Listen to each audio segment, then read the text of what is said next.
Basketball has evolved to feature hundreds of offensive actions, but none are as universal and effective as the pick and roll. It's the go-to play for creating scoring opportunities, thanks to its simplicity and ability to generate mismatches. With its growing dominance, defenses have had to get creative in countering it. Today, I'll break down two key components of defending the pick and roll: how the ball handler's defender can respond, and the options for the screener's defender. The ball handler's defender plays a crucial role in disrupting the pick and roll. Let's look at some common techniques they use. When going over the screen, the defender fights through it to stay tight on the ball handler. This technique works well against elite shooters or players with a strong pull-up game, like Curry or Lillard. The goal is to deny them space and prevent open shots. However, this approach requires quickness and agility. If the defender falls behind, they'll need to chase the ball handler from behind, leaving room for layups or mid-range shots. It's a high-risk, high-reward strategy, but necessary against top-tier offensive threats. Going under the screen is the opposite. The defender takes a shortcut by passing below the screener. This works best against ball handlers who aren't reliable shooters, as it forces them to either take a contested long-range shot or drive into a crowded paint. While this method conserves energy, it's risky against guards who can shoot consistently. For example, giving space to someone like Trae Young would be a disaster.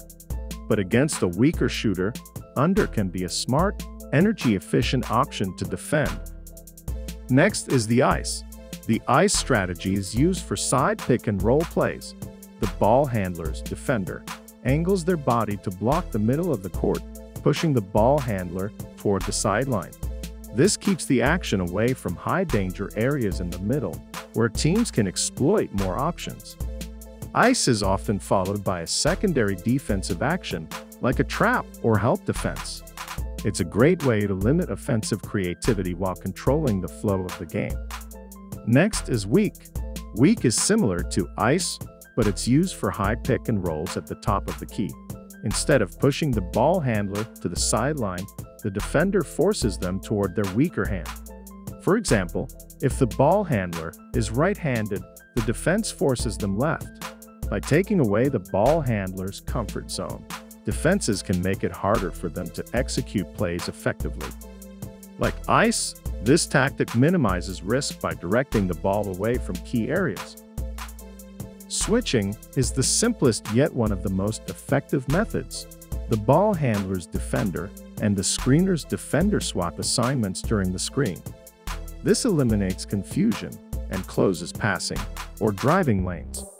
In the NBA, switching has become increasingly popular, where players like Anthony Davis excel in guarding multiple positions. However, it can create mismatches if a smaller defender is left guarding a big or when a big is guarding a smaller player. The screener's defender is equally important in stopping the pick and roll. Their positioning often dictates the team's defensive strategy. In drop coverage, the screener's defender stays back, near the paint, and focuses on protecting the rim. They're tasked with keeping both the screener and ball handler in check, preventing easy drives or lobs. This is a great strategy for slower bigs like Rudy Gobert or Brook Lopez. The goal is to encourage mid-range shots or floaters, which is less efficient scoring options in today's game. However, drop coverage still struggles against skilled shooters who can punish defenders from range. Aggressive drop is a more proactive version of drop coverage.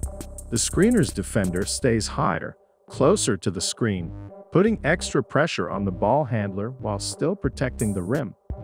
It's a great way to limit pull-up threes and force the offense into difficult shots.